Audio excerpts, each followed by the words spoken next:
Yes, yes, it is time to get your daily fix of college football, gold and blue dude style. Excuse me, had a frog creep up on me. Anyways, there's a lot of sports YouTubers out there, but there's only one gold and blue dude. So this is the place to get your college football fix, gold and blue dude style. That's what I'm talking about. And you can see my back wall is starting to fill up. I'm glad that I expanded it because I'm going to need more room. I just got a Nebraska pennant on that side. Up there you go. Husker Nation sent that to me, so I appreciate that, buddy. That looks great up there. Loving the back wall so far. So keep it coming, keep it coming. I know that somebody said that they are sending they're sending a Florida State helmet. I have talked to my dad, who is really good at carpentry and making shelving and cabinets. I told him my idea. I was like, in my brain, this sounds difficult, but here's my idea. What do you think? He's like, that's easy. We can do that. So yeah, we're going to be able to get the shelving in and be able to display those mini helmets. I'm very excited about that. So basically, the plan is we're going to do either 2 or 3 rows of shelving, depending on how many mini helmets each shelf can hold. And they're going to be mounted on the back wall, right? And then they're going to curve out to the side, so it'll give the studio some depth to it. So you'll be able to see mini helmets behind me and to the side coming out. And of course, we will line that up with those strip LED lights. So it'll have a nice, laid back effect to it. Can't wait. My dad's actually excited about it. So that excited me. He knows what he's doing. He's going to make it look good. I'm happy. I'm happy. Things are going well. How's everybody doing today? I'm doing great. By the way, and we're all forgetful, even me, ask Joey. I'm very, very forgetful. If you haven't already, please hit the like button. Very, very important. In fact, I'm surprised that a lot of live shows don't promote that as much as they do, because whenever you hit the like button, it helps the video hit the YouTube algorithm more. Whenever that happens, the video gets suggested more. That means more people will see it, more people click on it, and boom, we have a bigger audience. So whenever you hit the like button, you're not just helping me, you're helping yourself, because you're bringing in more people to talk, to trash talk to. So there you go. Help me and help yourself. Greatly appreciate it. And of course, if you have a question or a comment, or you want to make fun of me, hey, it's fine. Best way to get my attention is the super chat button. It is that little dollar sign that you see on your bottom right-hand corner of the screen underneath the comments. Anything that you put into that super chat, I'm going to throw it on the screen, just like you see my gold and blue dude down there. It'll go on the screen. We will read it. If it's a question, we'll answer it to the best of our ability. If it's a comment, we'll address it. And of course, even if you're making fun of me, we appreciate you so much for supporting us financially. We'll still read the troll comment, or whatever you want to call it, making fun of me. We'll still read it. That's how much we appreciate everybody. I hope, I say we have a great show in store for you, but you never know. So what I'm going to say is I hope that we have a great show in store for you. And of course, as usual, I forgot to put the StreamYard link in before I started. So as is customary, I'm going to put in the StreamYard link. That way people can actually join the show if they want to. It's basically a call-in show, but instead of using the phone, you are using a link to get on. And it's okay if you don't want to be on camera. That's fine. Just make sure to show us your face before you put you on. That way we know you're not some type of robot or some type of pervert that, trying to get our live show taken down. Which I don't understand people like that. Like, are you that desperate for attention that, you're going to do something inappropriate just to get somebody's stream taken down? Like, seriously, why are people like that? I don't know. But there's the StreamYard link. Anybody can join. Talk college football. Shane M 1980. I have your mini helmet in the background. Thank you for the $10 donation. Says, I have a feeling your channel could see some major growth in the coming weeks. When there is a void, someone must fill it. Well, I'm always going to be here. Me and Joey have talked. We're not going to really go into any of that. We're just going to keep it college football. I know what you're talking about, but I don't agree on trying to create financial gain on somebody's downfall. So I'll let that play out. whatever happens, happens. And we'll keep talking college football. Speaking of which, we have the Michigan man, Nate the Great. What's going on, buddy? What's up, Coach GVD? How are you doing, sir? I'm doing great, man. Can't complain. Another Tuesday. I've tried to explain to people that for me, there is no Monday, there is no Wednesday, there is no Friday, there is no weekend. It's all the same because every day I do the same thing, and I absolutely love it. What do you think about my back wall so far? I actually like it, actually. Hold on, guys. So, I give out my spread picks every week, and it never fails. Early in the season, you really have no idea how teams are going to look. You have an educated guess, so picking against the spread is difficult. Yeah. So, as usual, I had a bad spread week for week 2. Here you go. So, especially early on, I don't know if y'all can see that. I went 6. There we go. 6 and 11. I went 6 and 11. That's a lot of spreads. Yeah. I try to cover all the ranked spreads. So I missed the Alabama, Texas. I laid the 20. Of course, Alabama only won by 1. Ohio State covered. Wait. Maybe I did get that right. Hold on. Let me see here. I took the points. That's right. Okay, so I got that game right. So I'm actually 7 and 10. My bad to me. I'm apologizing to myself. So as of right now, I'm 7 and 10. Let's see. I laid the 25. Miami didn't cover. I took the 8.5, and South Carolina did not come even close to that. I laid the 12.5. I won that. I took the 20.5 against Marshall. Won that. I wasn't expecting the upset, but I got that. I laid the 14 on Appalachian State, and Appalachian State straight up beat them, so I definitely lost that. Yeah. I took Pitt in the upset, lost that. Laid the 17 for Wisconsin. They got upset. Laid the points for Michigan State. Got that. Laid the points for Texas Tech. They only won by 3. Kent State laid the points. Missed that by 3 points. Florida State laid the points. They got beat. Yep. And let's see. USC covered. Oklahoma State covered. Michigan did not cover. And BYU did cover. So, yeah, I need to change that because every win matters. Yeah, I don't know why that I know I'm a Michigan man, but I don't know why they let Hawaii score like a score.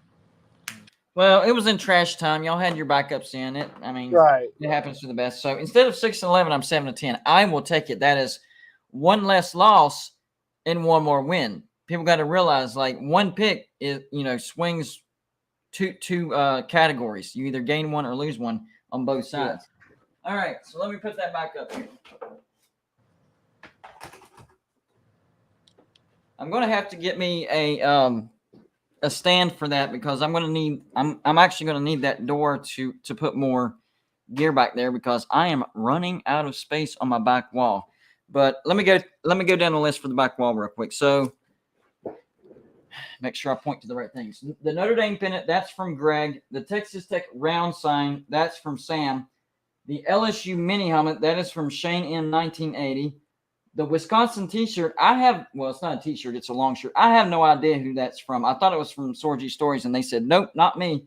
Glenville State mini helmet right over there, that's from Matthew. The Air Force pennant way up there is from Kobe. The RG3 newspaper clipping, that's from Marshall. The Georgia bottle is broken, but the Tennessee bottle also from Jim. The Florida State hat right there, that's from FSU 45, a.k.a. Scott. And the Nebraska pennant, which came in today, that is from Husker Nation. So you guys are participating big time, and that is awesome. In fact, I want to put the hold on one second here. The address. There you go. Send your gear to that address, and we'll put it back there. Man, I should do it, too. You going to send me a Michigan? It can be anything, man. It can be a hat. It can be a shirt. It can be a cup. Whatever you want to send, man. Whatever's easier for you. I could send my old hat or old Michigan hat. Works for me, buddy. Works for me. Whatever. Basically, it's whatever you want to be a part of the background forever. Because once you send it, man, it's part of the background forever. Yep. No take backs. I'm not sending it back. That's true. I'm waiting on a Florida State mini helmet, and can't wait for the shelving. All right, let's get to what I wrote down, or what the title's actually about, and I did write it down. So give me 1 second here. I wanted to talk about here we go. The teams that could be the worst teams after week 2, and I think this is going to be a good conversation because I'm sure a lot of people will have their own list, so it'll be a lot of back and forth. I really like that. David Bressler, thank you for the $2 donation, says Nebraska scares me just a bit. Nothing to lose. That you'll beat Nebraska by like 4 points because that's what happens. So I mean they'll keep it close enough to where you'll be nervous, but you're gonna win. So I wouldn't worry about it. 4 points. So off the top of your head, I have my list. Off the top of your head, who would you have? You don't have to have an entire list. Maybe 1 or 2. I can do 3 if you want. Go ahead. 1, no brainer, Nebraska. 2, Houston, and they actually let me down. Well, Okay. they let me down in my opinion, but because they lost to Texas Tech. No, I got you. No worries. 3, Wisconsin. I don't know. Well, I mean, I could be a little biased, but I don't know. yeah. Well, I understand that, and they did get upset. In preseason, I was expecting Washington to be a good team, and then they were not a good team against FCS Idaho, and Idaho is one of the worst teams, and that's why Wisconsin was favored by as much as they were. So I was surprised by Washington State, but I shouldn't have been because in the preseason, I thought they were a solid 8-4, possibly 9-4 bowl team. That road win over 19 Wisconsin, that's a big step towards being an 8-4, possibly 9-3 team. So I was surprised, but I shouldn't have. I let one game change my mind. They had a bad game against a bad opponent, so it changed my mind. Yeah. Actually, I'd take that back, but I know it's too late. But I mean, yes, I agree with you. Wisconsin just had a bad game, I would say, like you said. I thought it was 2 because I think Nebraska and what's the other one I said?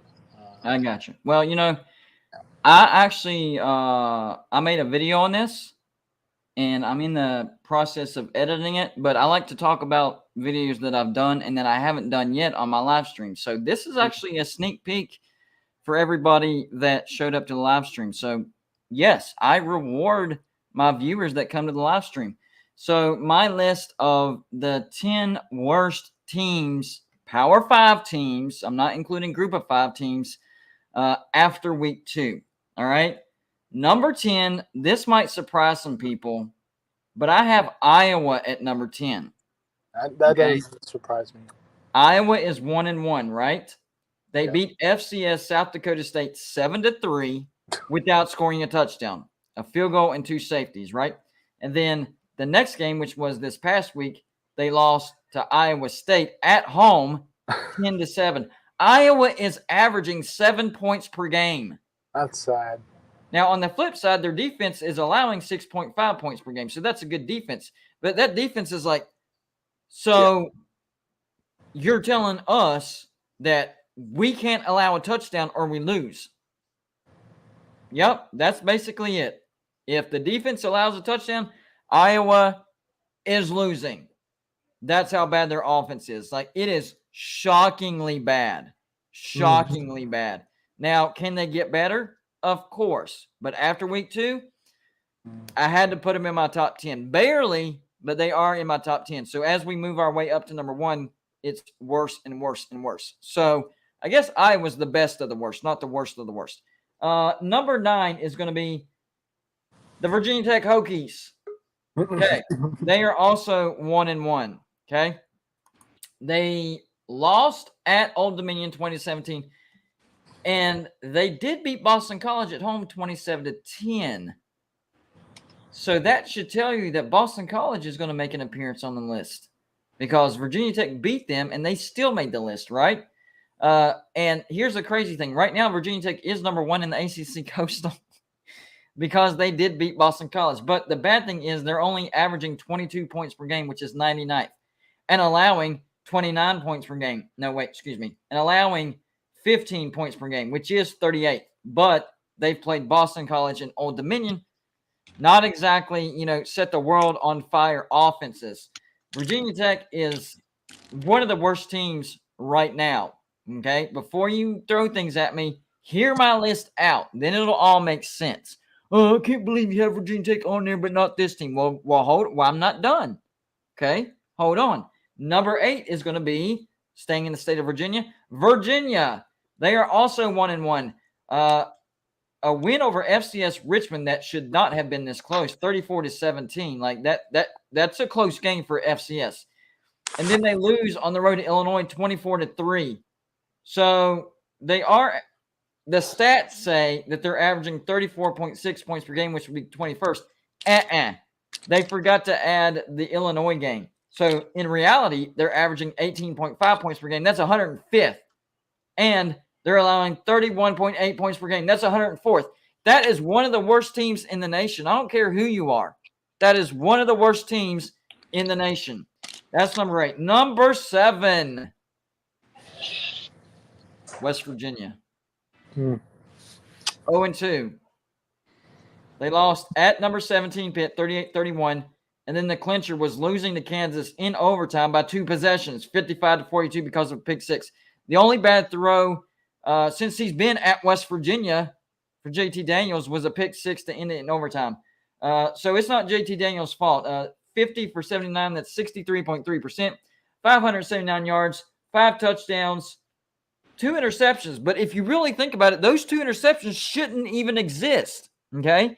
The first one was a tipped catch by Bryce Ford Wheaton that was intercepted and taken to the house. The second interception happened in overtime. That overtime should not have happened. So both of those interceptions shouldn't have happened. Whenever I get to 5, I'll let you jump in there, Jeff. Number 6, I have Mighty Northwestern. They are 1-1. They did beat Nebraska 31-28, so that should tell you Nebraska is going to make an appearance. But then lost to Duke, 31-23. That's not good. However, because they did beat Nebraska, they are first place in the Big Ten West right now. They average 27 points per game, 88. Here's the shocking thing about Northwestern, allowing 29.5 points per game. Northwestern relies on defense. That's not a good defense. If Northwestern does not get that defense fixed, it is going to be a very, very long season for Northwestern. So I will reveal my top 5 here in just a second. So how are we feeling about 10 through 5 as far as the worst teams after week 2? Power 5 teams. Honestly, I agree with them all right now. I knew I liked you. I agree with them. I would have had Iowa up on the list a little higher just because 1 touchdown against Iowa State and 2 safeties and a field goal against, a South Dakota The only reason that they aren't higher is they do have a good defense. Oh yeah, That's why they got an awesome defense. You got to give it to them, but that offense, that defense can only carry them so far. Yeah, the offense is literally telling them, hey, if you allow a touchdown, we lose. And think about it. They scored their touchdown because they got a block punt and they got the ball on the 14-yard line. They got the field goal because of a shank punt and they got the ball on the 32-yard line. So, it ain't like the offense drove down. Yeah, they cannot move the football. That's true. Hey, fellas. What about you, Tony? How do you feel about 6 through 10? Before I give you – it's okay, but can I ask you guys a question real quick? Yeah. What do you think the way that Calzada's been playing the past 3 or 4 games, including last year, might precipitate that Jimbo makes putting the freshman quarterback in, because it seems like Calzada, even though they're winning games, they should be blowing out the teams that they're facing, and they just lost to Appalachian State. So, yeah, Texas A&M barely missed the list. By the way, barely. Here's the problem with Texas A&M. We don't want him anymore. He's terrible. Here's the thing, Golden Blue Dude. Name one quarterback that Jimbo Fisher has developed. None. You know, I mean, Jameis Winston does not count. But Jameis Winston does not count. That wasn't his. He was ready to go out of high school. Jameis was. Yep. Let me for the people that are just joining. Y'all can keep talking after this. For the people just joining, I'm going to put in the comments my 6 through 10 worst teams. Okay, so y'all can have your conversation. Back to that? How lucky has Appalachian State been the past decade? They beat Michigan in the top 10, then they beat Texas A&M in the top 10. How lucky does a college football team have to be to beat two of the premier? Well, I wouldn't necessarily call it luck. I just think that they're well coached. Well, and also think of this. I mean, yeah, they beat Texas A&M, and that's great. You know, I mean, that's probably the best win they've ever had. Michigan. Well, I think if you look at the talent on the Michigan team and you look at the talent on Texas A&M, Texas A&M has a little better talent. Not that Michigan wasn't a great win, but that was the biggest upset. Like Michigan was the bigger upset, like biggest upset of all time. But the biggest actual win against the best talent would be Texas A&M. Yes. And then also think they got that win after almost upsetting North Carolina. So, I mean, they were up for a huge game. North Carolina kind of got heartbroken with the loss, 63-62, but then came back the very next week and thumped Texas A&M. So, I mean, not only can you say that Appalachian State right now is probably the best coached team there is, because you think Georgia, Bama, that's talent. You coach them, but that's talent. Appalachian State, they took no star players and went into and played North Carolina tough and then upset, Texas A&M. That's some great coaching right there. I would agree with that 100%. Actually, I'm gonna pin it at the top. I forgot that I was watching myself. So, Jeff, this is an honest question. Should I be worried that as a Hurricanes fan, we're facing Texas A&M next week? Let's say we win that game. Do you think the actual national media who does the rankings would give us credit for a Texas A&M win after they just lost to Appalachian State, or they're not going to do that? No, because if you look, and I don't agree with this, but they kept Texas A&M in the top 25. I don't know why they kept them, and I know they're down at number 24, but they should not be ranked. You're right. But Miami beating Texas A&M, they deserve all the credit in the world. No matter how Texas A&M played, I don't care if Texas A&M is 0-2 right now. That roster is not an 0-2 roster. They've got the talent. So I do think Miami wins, but I'd be careful if I was Miami, because when you got a trap dog or a hurt dog, they bite. And Texas A&M, look, they were down last year and they bit Bama, and nobody gave them credit. So I do think Miami's going to pull it out, but I would be careful, because, an injured animal, they will fight. But it's like provoking I'm going to use this. It's like provoking a bear when it's cornered, basically. You're provoking a bear when it's cornered, basically. Unless it's West Virginia. Jimbo. That's Jimbo. That's a perfect description of Jimbo. He's like an old bear that's very grumpy, and when you corner him, he gets aggressive and stuff like that. Yeah. Well, y'all saw my preseason predictions. I had Miami going 10-2. Their 2 losses at A&M and at Clemson, like, their chances of going undefeated have improved. I'm not saying they will, but it seems way way more doable now.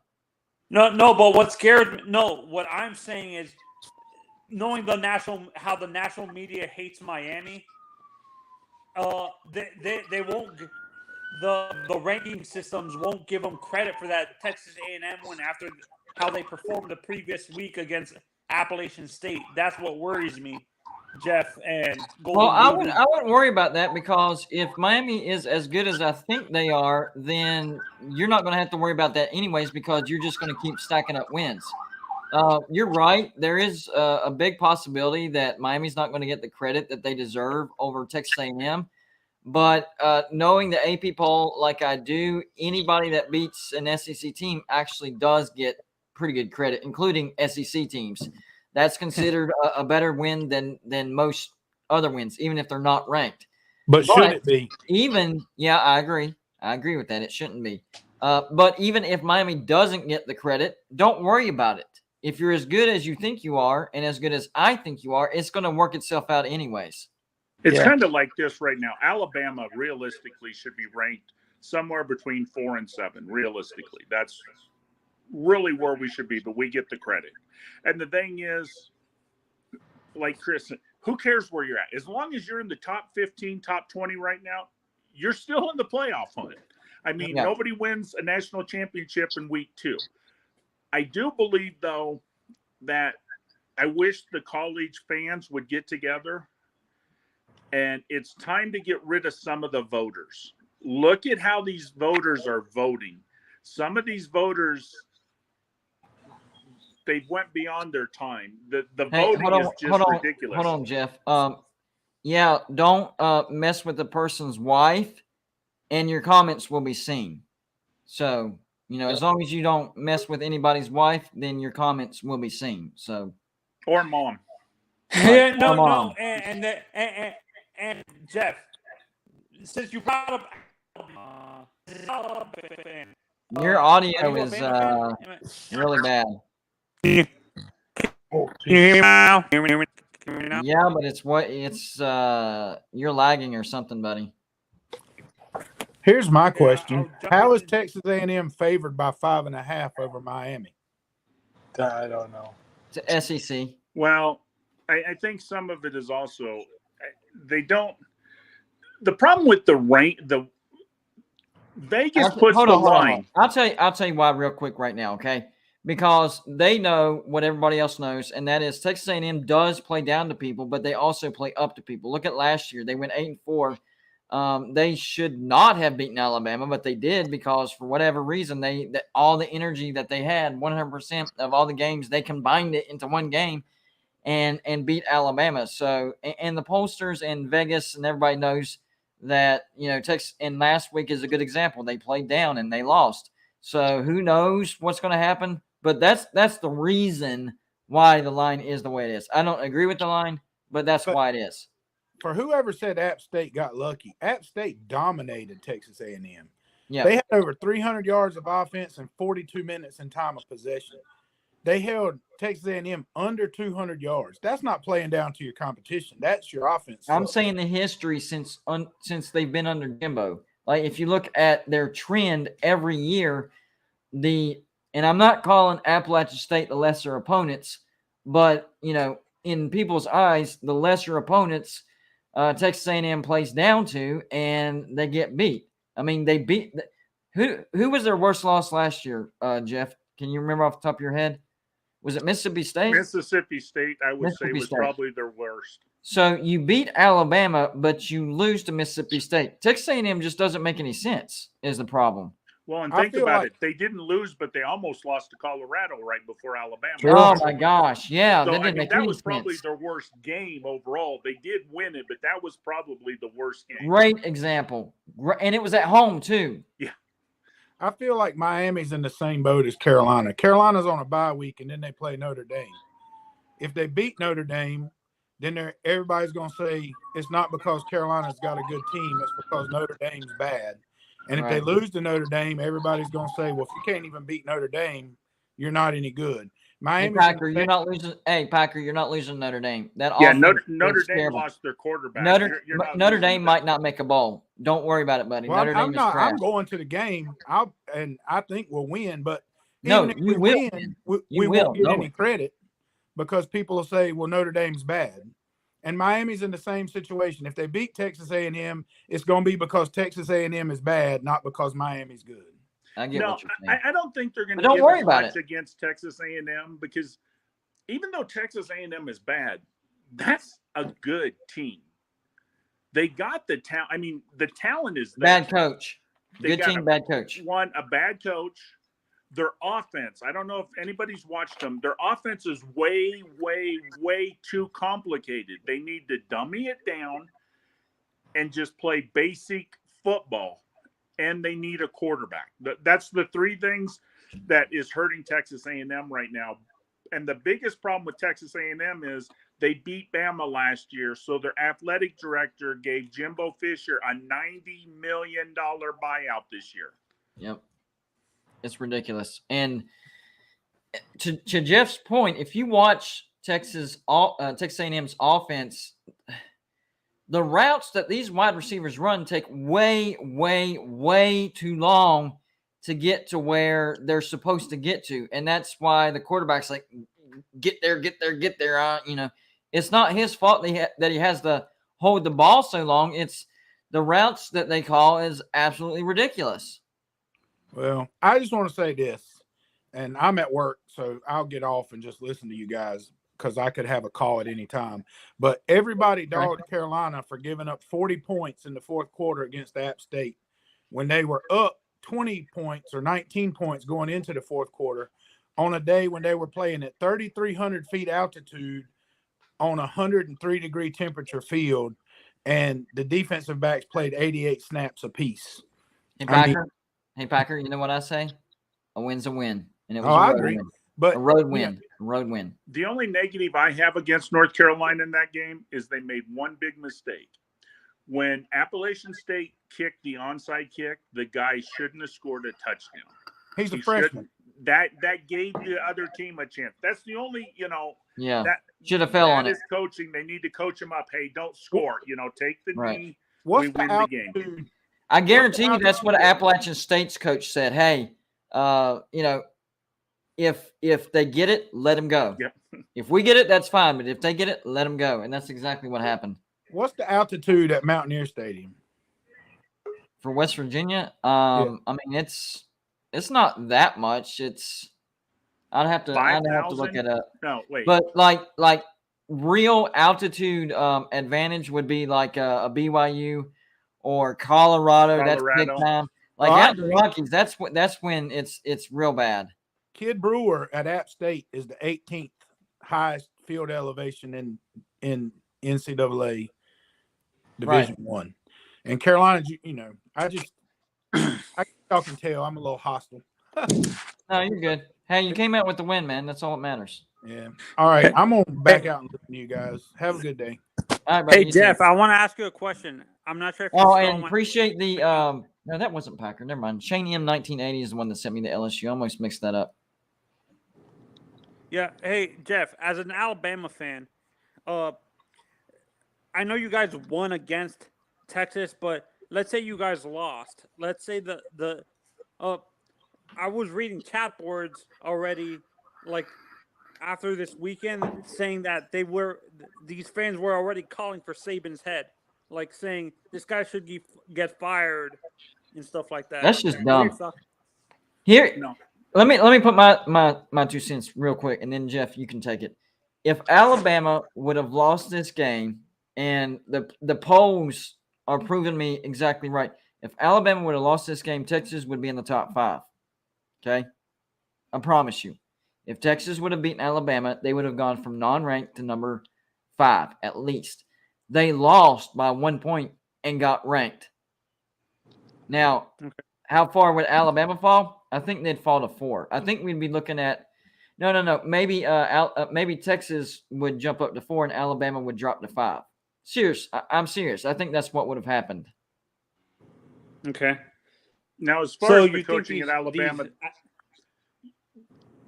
the people calling for Nick Saban are the bandwagon fans. Okay. Yeah. Anybody who's a true fan, here's the thing.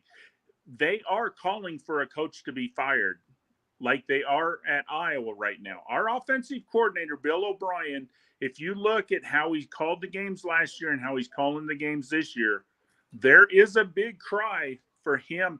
This is his last year, I truly believe. Even if we go on and win a national championship with the offense he's calling right now, he will find a job somewhere else. I mean, I don't see us firing him, David, but I we're gonna promise let you him go. Texas would have jumped that high. They got ranked whenever they lost by 1. I promise you they would have jumped that high. Sorry, oh yeah, go ahead, if you beat the number 1 team like especially that, yeah. being Texas. Yeah. Like the combination of beating number 1 Alabama, not number 1 Michigan or number 1 Ohio State. Number 1 Alabama is even better than that. And you're Texas? Absolutely. Well, and the perfect example is, I don't know if you noticed this, but Florida before week 1 was ranked 43rd in the nation. They beat Utah at home and they moved all the way up to 12. They gained 31 spots. So you can't tell me that a Texas team beating a number 1 team is not going to jump just as high as Florida did. Higher, much higher. Yeah. Yeah, no. So Jeff, you think these fans that are on the there was hardcore Alabama fans in that chat as well, saying that same thing that the bandwagon fans were saying, calling for Saban's head. Well, already. then they had to have been drunk or something. That's just ridiculous. That's stupid. Yeah, no Bama fan that lived through Mike Shula is calling for Nick Saban's head. Trust me. That is ridiculous. It's my generation. It's my generation of fans, kids 30 and under, that are doing this. Yeah, they don't know football then. They don't know football. That's called spoiled fans right there. And I'm not going to lump all Alabama fans into that because a lot of Alabama fans did, have to live through between 92 and what was the first year he won? 2009. 2009. That's it's almost 20 years. I mean that's you had good coaches. 17 years. It's just who was the coach that kept on losing to Peyton Manning? Who was that? The coach before Saban?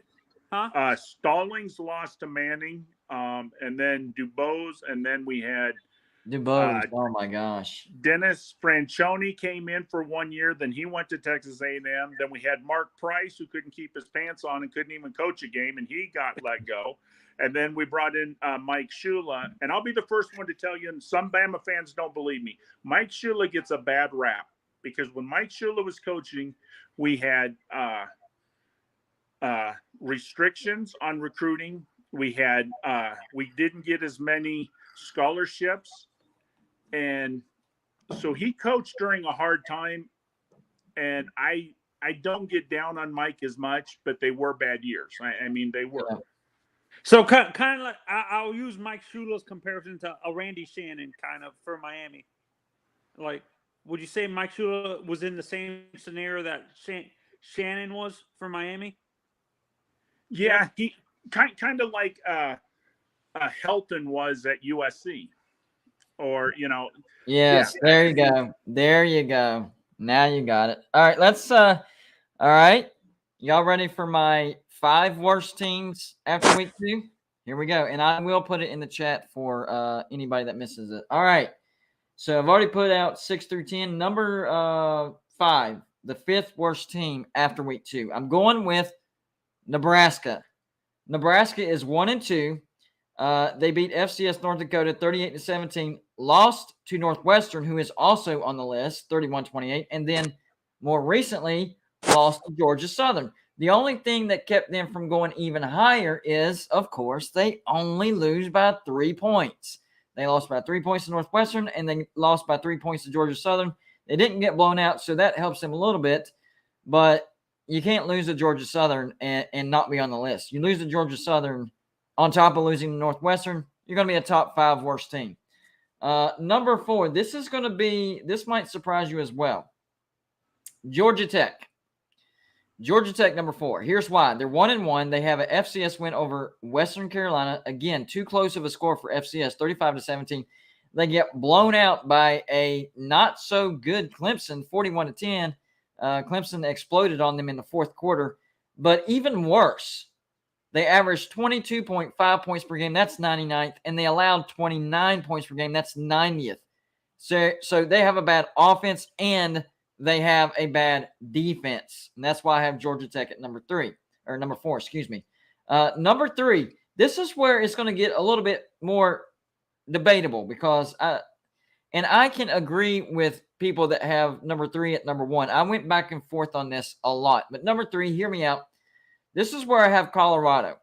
They're really, really bad. They could be number 1 for sure. They're 0-2. Losses to TCU 38-13 and at Air Force 41-10. They're averaging 11.5 points per game. Almost as bad as Iowa, not quite. And allowing 39.5 points per game. Only 255 offensive yards a game and allowing 428 offensive yards a game. Colorado is bad. But what keeps them from being number 1 is the accomplishments of number 2 and number 1. Coming in at number 2, Notre Dame. They are 0-2. They lost to Ohio State, number 2 Ohio State on the road, 21-10. I think everybody on planet Earth gave them a pass for that. Oh, man, defense looked good. They held Ohio State to 21 points. That's why they only dropped to number 8. But then they come back home and lose to Mighty Marshall, 26-21. Here's the biggest problem, though, besides opponents. They're averaging 15.5 points per game. That's 118th. They're allowing 23.5, which is 69th. So their defense is a little bit better. But that's a bad offense. That is a really, really bad offense. And I know as a West Virginia fan, you're going to be like, you're just doing that because you're a West Virginia fan. You're absolutely right. I give extra points to losing to Marshall at home. I'm sorry. You combine losing to Marshall at home and you're the 118th best, worst, whatever you want to call it, offense in the nation. You're a terrible team. Terrible, terrible team. Now, looking at their schedule, maybe they can get to a bowl because their schedule isn't like the most brutal thing on earth, but Marshall was supposed to be a gimme win. So how many of those other gimme wins are now not gimme wins? I'm talking about a Stanford. I'm talking about a Navy. I'm talking about a Cal. Don't they have to play Syracuse as well? That's definitely not a gimme anymore. So Notre Dame's not on upset alert. Notre Dame's on missing a bowl alert. That's how bad they are. But they're not number 1 in my opinion. Number 1, I actually have Boston College. Boston College is 0-2. They lost to Rutgers at home 22-21. They actually had that game won and then let Rutgers come back and win. And then they lost on the road to Virginia Tech 27-10. So they lost to the team that lost to Old Dominion. And they're also averaging 15.5 points per game, which is 117th. And they're allowing a little bit more points than Notre Dame, 24.5 points per game, which is 72nd. 1, 2, and 3, very, very debatable. I understand that. Colorado could most definitely be at number 1. And who knows, after week 3, maybe Colorado is going to be number 1.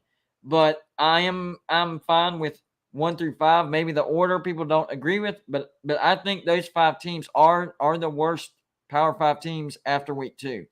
So I want to bring up Notre Dame real quick. You know what's worried me about that loss to Marshall? Not the actual loss. What the reaction of the fans would have been, and if the racially charged fans would have came out of the woodwork and said you should never hire a black coach and stuff like that at Notre Dame. That's what scared me about that. Yeah, that's you always have to worry about idiots like that. Yeah. Now, the one thing about Notre Dame is after week 1, we really didn't think much because everybody had such high expectations of that Ohio State defense. And we figured, okay, they played them really good for the first, 2.5 quarters. And then they, lost the game. But you give them credit because they stuck in there and it was a close game. And then Marshall came to town. And the problem with Notre Dame now is they lost their quarterback. Yep. So even though they're looking bad, now they lose their quarterback. So now it's going to be that much worse. And the thing with Boston College, and a lot of people made fun of me, but I was on another show, and I told them Boston College against Rutgers was one of my biggest games for week one, because I said whoever won that game would go on and make a playoff. I think Rutgers is much improved. I didn't think Boston College was that bad. So, I mean, I kind of looked at that as whoever won that game, that was going to be their 6th win for the year, and that they would, sneak into a bowl. But after Boston College lost to Rutgers, and then kind of, here, hold my beer, let's look what we can do against Virginia Tech. Yeah. I mean, that Did Djokovic get hurt again? Did Phil Djokovic get hurt again? Because that's another factor that we need to maybe bring into. Did he get hurt during the game? Because Djokovic has a history of getting hurt and stuff like that. So yeah, but I'll be honest with you. You should be able to lose half your starting lineup and beat Virginia Tech. I agree with that. I do agree with that. Not gonna lie. I'm talking about the first game of the season. Did he get hurt? Yeah, no, I think he missed some of the fourth quarter, and that did play, a part. But yeah, when you turn around and lose to Virginia, because honestly, Virginia Tech should be number 2 this week. I mean, but John, don't be silly. West Virginia is not the worst team in college football. Our offense is much better than a lot of these. I put them as one of the worst, but they're not compared to Boston College, Colorado, even Notre Dame. No, it's just that's not. Yeah, no, I can see where people. I agree with you. Your offense is good, but your defense is a little bit suspect. Do you agree? A little bit, a lot of it. I'm being nice. The problem with if you watch the Kansas game, and I didn't get to watch it live, but I got to see clips of it. Even the announcers are like, something is wrong with the body language of the defense. And what did I say after the Pitt game?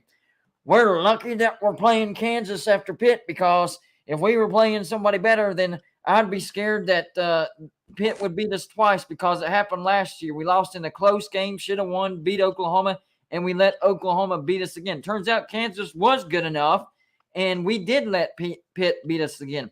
And no disrespect to Kansas, none at all, okay? None intended. But our defense absolutely was on roller skates all night. I mean, I don't even know what I was watching. They were out of place. They were not communicating. No energy, no nothing. It was like you were watching an FCS defense. No offense to any FCS fans, but seriously, it was that bad. See, this is an honest question. What type of defense works well? I know. You're a little loud, Tony. Your volume's a little loud. Can you hear me now? Yeah, we can hear you.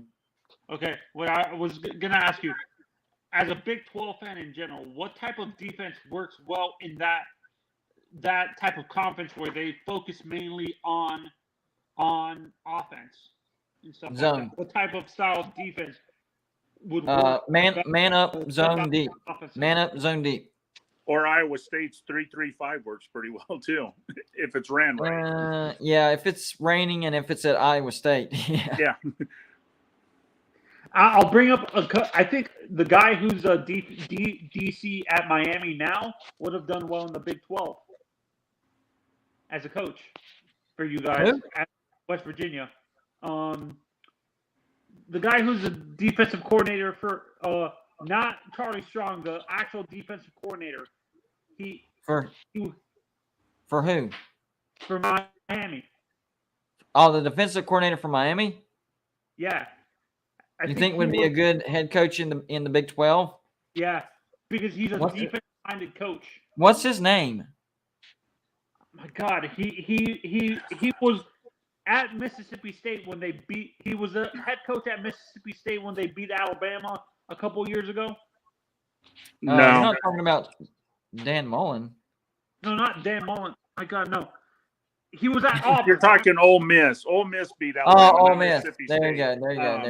Yeah. What's his name? I can see him, but I can't think of his name. Not Hugh Freeze, the one after him. Luke was his name. Luke. No, it starts with his name starts with a. It starts with a D or something. Derek Mason. Derek Mason. Oh yeah. Oh, okay, Derek Mason. Yeah. His name actually comes up a lot for head coaching jobs. I would agree with that. I think a guy that's on your coaching staff that has a future head coaching career is going to be Jamil Adai. I think that dude. I mean, if you look at every defense, I know he's just a defensive backs coach. That's the big thing. We're talking about Golden Blue. He's just a defensive backs coach. It's not like he's a defensive coordinator. Agreed. But if you look at the trail that he's left, every team that he's jumped to, their defense has jumped into elite level. And the team that he's left, he lures the best player from the team to come with him. So, that's coaching 101 right there. Like, you get someplace they're immediately better, and you bring in, look at Lincoln Riley from Oklahoma to USC. That's exactly what he did. So, yeah, I think Jamil Adai bring up is another a good head coach in the future. I really do. That will do well as a head coach. If he develops Tyler Van Dyke and Jake Garcia as a quarterbacks coach, he can be the guy that he bought from Florida Atlantic, that Cristobal brought with him from Florida Atlantic, the quarterbacks coach now. My God, what's his name? I have no idea. Yeah. No, but I agree with you. As a non-Alabama fan, I think it was a huge mistake for you guys to hire a Bill O'Brien after his disastrous. That's what I thought. I thought Derek Mason was the defensive coordinator at Oklahoma State. That's what I thought. Yeah, he's the defensive coordinator at Oklahoma State. I'll tell you a coach West Virginia hasn't mentioned, but a coach I think would do good at West Virginia, and I don't know why he don't get more love than what he gets. Bieniemy. I like Bieniemy. I could see that. I guess it just didn't really occur to me. Yeah, I can definitely see that. Yeah. I think he's at least top 10, top 12 of realistic available coaches. There's better coaches than him, but when you're being realistic, I would have to put him at least in the top 10. Right. Yeah, I think Matt Rule is destined to come back to college football as well. I could see him taking Nebraska. I really could. Well, I think Nebraska's going to get Matt Campbell. And Matt Campbell has been known to want that job. So I think they'll get Matt Campbell. And I'm not saying West Virginia will get Matt Rule, but they should at least try. But then it comes down to how bad of a year does Notre Dame have? Because if Notre Dame has a really bad year. Dang it. Yes. You had to bring that up. Does Fickle then leave A&M to go there? A&M. I know his buyout is huge, but let me tell you what, A&M, that oil money to get rid of a terrible coach, one of those oil guys will donate $90 million to say goodbye to Fisher. This is a good question right here. Shane M 1980, thank you for $2 donations. How many losses before Notre Dame fans lay off Brian Kelly? Actually, I think they'll jump more onto him the more losses they pile up. Yeah, because these are his recruits. I would say 25 years would be about the timeline that Notre Dame will get off of Kelly. Well, it's going to be one thing or another, like, why did you leave us in shambles? Or, these are your players. Thanks a lot. I'm not talking trash about him. I think Brian Kelly did the best he could at Notre Dame, and now we're seeing it. It is tough. People don't realize, it's a national brand. No, it's tougher to have success and recruit at Notre Dame in this day and age than people realize. It really is. But the problem with Kelly is he's a Jimbo Fisher. Name me one quarterback that he's developed. Yeah, but it's LSU. Ed Orgeron won a national championship at LSU. But at LSU, if you can't get a top 10 recruiting class at LSU by just waking up in the morning, something's wrong. You know. I agree. Hey, guys, the coach I'm thinking of is Kevin Steele. Kevin Steele, yes, I knew him, and no, I don't like him at all. No. He's been in the SEC so long, and I'll tell you what, if you give him 3 weeks to plan, from the end of the season to a bowl game, he's a hell of a schemer, but day to day and this and that, no. If you needed him for one game, Yeah, He I would could be see your that. guy. That's where I put him. I don't have him as a bad coordinator or even average, slightly above average with peaks of being good. But as a head coach, no, I don't. And definitely depending on where we go. Like if a Notre Dame wanted him, and no, that algorithm would not fly there. I think, No, though, if you and would I have agree talked with Jeff. I about think him 6 years ago, I think his stock was a lot higher as a coach. But Yep. as, time has moved on, they've got to see him more and more. And I think his stock is down now. Yep, I agree. Let's move on to the last thing that I want to talk about. Well, does the Pac-12 have a shot to get to the playoffs this year? If so, is it USC or bust, or are there other teams that have a say in this? What do you say, Jeff? Utah has a say. Okay. 11-1 going into the championship. If they could beat USC twice, they're 12-1. You got to give them the edge. And if Florida can finish the season ranked, that doesn't look as bad. I mean, what happens if Florida goes, right. 7-5, 8-4? I mean, that bad. It don't look bad. But I think with USC jumping as high as they are and playing as good, if Utah could beat them at home and then in the championship, that's 2 wins against them. I think that puts them in. Right. And I do like that they switched over to no divisions. I like that. The 2 best teams will play, which means it's probably going to be a rematch of some sort. Now, I don't think that it's going to be USC or bust, but I don't think it's USC and Utah. I think it'll come down to USC, Oregon State, and with an outside chance of UCLA. I know, I've been high on UCLA and nobody else is talking about them. They're coming off an 8-4 season. They still have DTR over there. Their schedule is very, very manageable.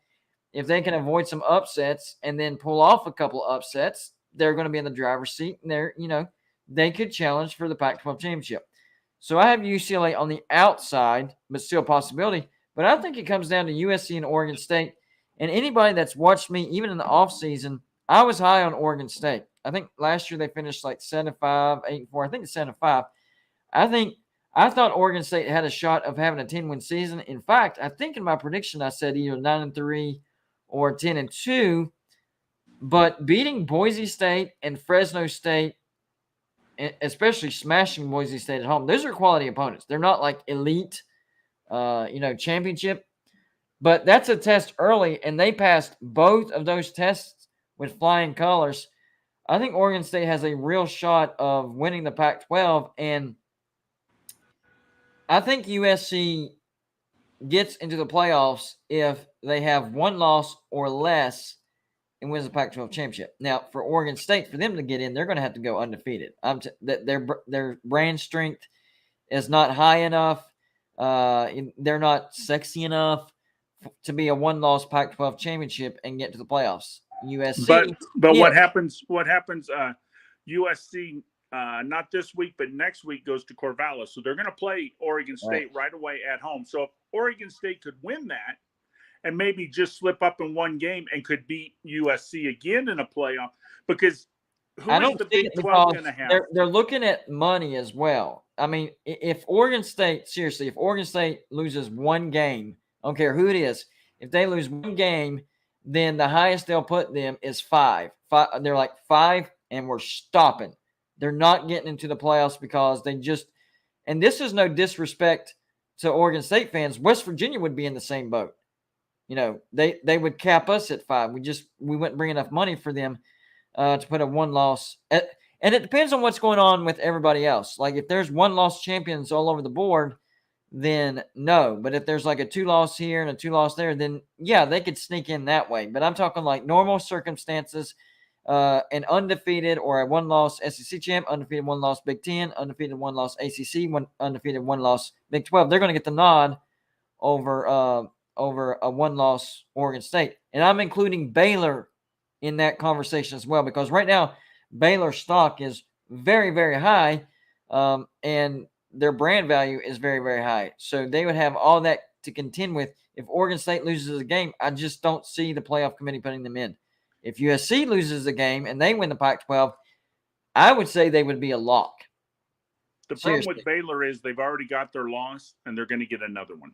I don't see the we talked about this on another show. This is the year for the 12-team playoff. With all the chaos and all this, the ACC is not going to have an undefeated team. I don't think the Big 12 has an undefeated team. If USC don't do it, I don't think the Pac-12 has an undefeated team. The only pushback I would say to that is if Miami can go on the road and beat Texas A&M, which looks way more doable, and can go on the road and beat Clemson, looks way more doable. That's the only way that I see an undefeated ACC champ. But the problem is, Clemson's not doing it.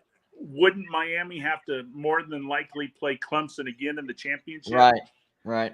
And it's hard to beat the same team twice. That's all I'm saying. But what I'm saying is I think it's more likely for Miami to beat Clemson twice. From what I'm seeing right now, things can change. I think that's a bigger possibility than Clemson beating Miami twice. Yep.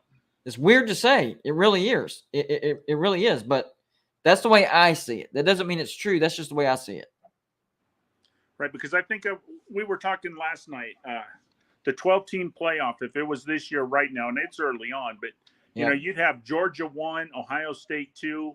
Probably if USC wins, they would be 3. And right now, Oklahoma would be 4. You'd have Alabama as the number 5 team. Yep. You know, I mean, it's kind of interesting. And actually, we're going to do this on a Mark Rogers show here in a couple of weeks. We're going to start rolling it out what a 12 team would look like this year. And I think this could be actually a good year for it because nobody's actually looked all that great. Georgia has, but who have they played really? I mean, who have they played? You know, so I think they're legit. I think they deserve number 1, but I think the way the season's playing out, and I'd love to see a Sun Belt team get a chance because look what Marshall's done. Look what App State. You know, do you want to play them in a playoff? What about Desmond Howard's playoff picks? he had Pitt, A&M, and what was the other bad one? Baylor and Michigan. Baylor wasn't a bad pick, but they got beat by BYU. Like all 3 picked up bad losses.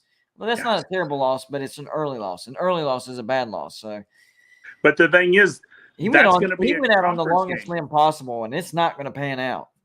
Yeah, and what next year? That's a conference game. Yep, exactly. You know, so. Well, I'm going to wrap this up, buddy. I'm going to get off here, but reminding everybody, send gear to represent your team in the background. Now, I will say this. I prefer mini helmets. That's what I love the most. Why did my camera go down? Are you kidding me? Can you hear me? Yeah, we can hear you. All right. Right when all right. Anyways, the address is still there. I prefer the mini helmet, but you know, we'll accept t-shirts, cups, banners, pennants, whatever you want to send, hats. We'll put it up there, and it'll be a part. And remember this: whenever you do send something, remember this. When you send it, it's going to be a part of the background forever. So make sure it's something that you want to be a part of the background forever. That's the one thing that I will say. As usual, I know we only have one guest, and that's you, but I'm going to give you your last word in. I want to say 2 things real quick. The first thing is everybody out there who is not a Patreon member, you can join, you know, I think it's $2 is the lowest, you know, but even at $5, you're going to get an extra show a week with Joey. You're going to get a chance at the Pick'em, you know, to win $20 a week. And if Chris gets a few more people, that's going to $50. So join the Patreon. And the second thing is I'm going to get with you or Joey. I'm going to send you some money to buy a helmet. Because if I ship it to you, I'm in Mexico. It costs me more to ship it than it does to buy it. So I'm just going to. That makes sense. That makes sense. Yeah. I would buy it for you, but it's just cheaper for me to have, you know, send you the money. That'll work. And you buy what you want, you know, buy a helmet. I don't care what you buy. It'll be a mini helmet. It will be a mini helmet for sure. No, I'll send you some money to get that done. And you have a great day. All right, buddy. I appreciate you coming on. As usual. Anybody else that wants to send gear? I mean, look at all the stuff people send me: pins, T-shirts, mini helmets. Love the mini helmets. And don't forget, shelving. My dad is going to be. I explained the concept. I thought it was going to be like, I don't know about that, buddy. I don't. He was like, no, that's easy. So I'm psyched about that. It's going to look great. So this is the best way for you to represent your team and yourself forever on Golden Blue Dude, because we're not going anywhere except up. We're going up. And to be honest with you, I am blown away by all the subscribers, all the support. I'm just being me. I'm not some, guru, knowledgeable guy that knows everything. That I've made that clear. I am not about being right or wrong. I'm here. I'm a fan talking about college football, trying to entertain you. That's it. That's it. That's it. So I'm just being me, and seriously blown away. On the way up, guys, don't forget to hit the like button, because even though we're not going to be live, it still helps the video hit the YouTube algorithm, and it gets more views, and that's how you help the video grow and the channel grow as well. And if you're not a subscriber and you're a college football fan, what are you waiting on? This is what we do every single day. Live shows every weekday, regular videos every day, sometimes more than one video, depending on how active the day is. So hit the subscribe button, have the notification bell because I have no idea when I'm going to go live. Life is chaotic sometimes, so I fit them in wherever I can. Anyways, y'all have a good rest of your Tuesday. We're definitely going to see you tomorrow. I just don't know when.